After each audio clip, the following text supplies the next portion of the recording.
حضرت واصف علی واصف فرماتے ہیں کہ ایمان پر دو چیزیں حملہ کرتی ہیں.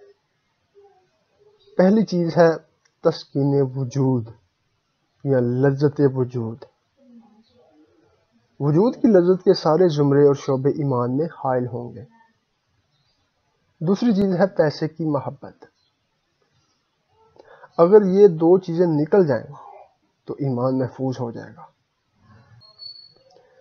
لذت وجود کا مطلب ہے اپنے جسم یعنی باڈی کو گریٹیفیکیشن یا تسکین میں لانا. گریٹیفیکیشن مین خوشی، مطلب satisfaction of your desire, satisfaction یا تسکین میں لانا.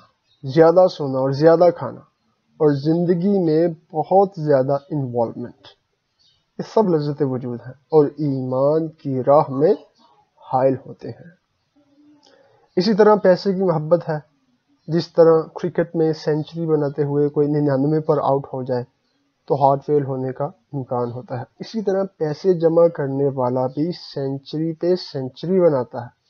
یہ سینچریاں گننے کے کام آتی ہیں اور کھانے کے کام نہیں آتی. جو پیسہ صرف گننے کے کام آئے اور کھانے کے کام نہ آئے وہ اسلام کی راہ میں رکاوٹ ہے. ایسا پیسہ لذت تو دے گا لیکن ایمان میں رکاوٹ ہوگا.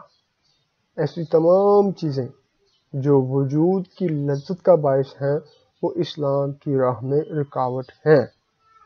اگر یہ دو چیزیں نکل جائیں تو باقی کا اسلام محفوظ ہو جائے گا.